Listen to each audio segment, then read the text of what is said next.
Félicitations pour l'acquisition de votre nouveau siège RH. Vous avez choisi un produit exceptionnel qui a été conçu pour vous offrir une souplesse et un confort inégalés pendant de longues années. Nous vous remercions de bien vouloir prendre maintenant quelques minutes pour vous assurer que vous tirez le meilleur parti de tous les avantages du produit que vous avez choisi. Votre corps vous en sera reconnaissant. Avant de commencer, veuillez s'il vous plaît verrouiller le mécanisme à un peu plus de 90 degrés. Cela facilitera les premiers réglages. Vous trouverez la molette de commande qui sert à bloquer ou débloquer le mécanisme d'inclinaison sur le côté droit. Tournez vers l'avant pour le bloquer. Une autre chose importante à retenir lorsque l'on utilise un siège de bureau est d'être assis bien droit sur le siège. Beaucoup de gens ont tendance à s'asseoir trop haut ou à s'affaler sur leur siège, ce qui provoque fréquemment des douleurs dorsales. Si les accoudoirs sont montés, assurez-vous qu'ils sont bien serrés et positionnés à la largeur qui vous convient. Pour régler la hauteur, appuyez simplement sur la manette pour lever ou baisser les accoudoirs comme indiqué. En fonction de votre modèle d'accoudoir, il vous est également possible de les orienter,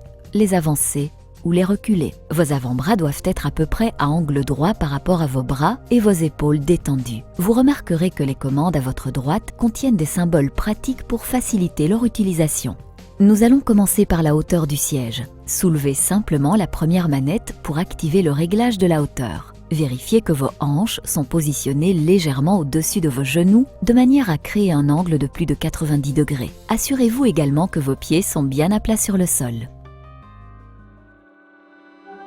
Un siège bien réglé en hauteur favorise la circulation du sang et de l'oxygène et peut même améliorer le fonctionnement du système digestif. Si votre bureau est réglable, vous pouvez également vous assurer que celui-ci est à la bonne hauteur.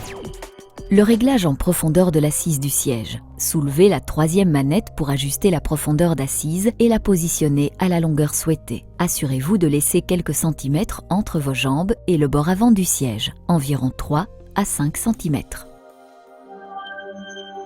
Un siège avec une profondeur correcte aide à soutenir vos cuisses sans empêcher le sang de circuler dans les membres inférieurs.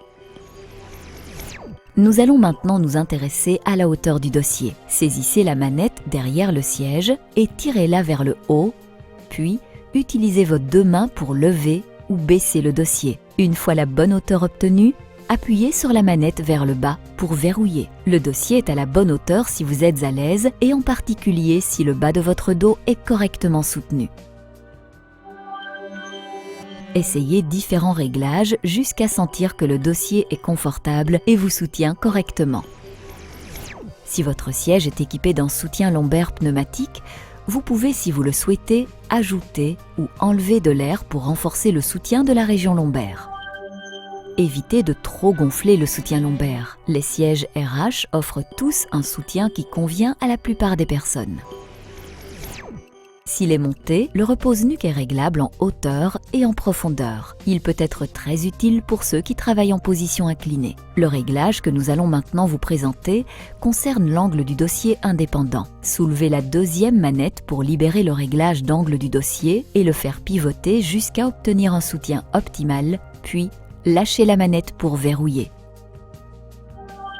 Ce réglage vous permet de bénéficier à tout moment du meilleur soutien et du meilleur confort que vous travaillez en position droite ou inclinée. Maintenant que les réglages de base ont été effectués, nous pouvons passer au mécanisme d'inclinaison. La molette de commande de tension se situe sur le côté gauche. Comprenant un signe plus et un signe moins, elle commande la résistance du mécanisme. Vous pouvez modifier la résistance en tournant simplement la molette vers l'avant pour réduire la tension ou vers l'arrière pour augmenter la tension. Une fois ce réglage réalisé, calez-vous dans votre siège et déverrouillez le mécanisme d'inclinaison. Un quart de tour suffit entre la position ouverte et la position verrouillée. Si le siège a tendance à vous pousser vers l'avant, tournez la molette de tension vers l'avant pour réduire la résistance. Si le siège s'incline trop facilement, augmentez tout simplement la résistance en tournant la molette vers l'arrière. Quand celle-ci est correctement réglée, chacun de vos micro-mouvements est équilibré, ce qui vous donne plus d'énergie. Vous et votre siège êtes désormais en parfait équilibre et vous pouvez profiter de l'assise dynamique active. Le siège peut maintenant être commandé par de simples mouvements du corps tout en vous offrant un soutien optimal. Votre siège est équipé d'un mécanisme de verrouillage sans fin, vous permettant de le bloquer dans la position de votre choix. Il y a cependant beaucoup de raisons très valables pour ne pas verrouiller votre siège. Le mouvement et les variations augmentent le flux sanguin et l'oxygénation de votre corps et permettent de maintenir votre esprit en éveil. Rappelez-vous quand même qu'on ne va jamais très loin en restant assis.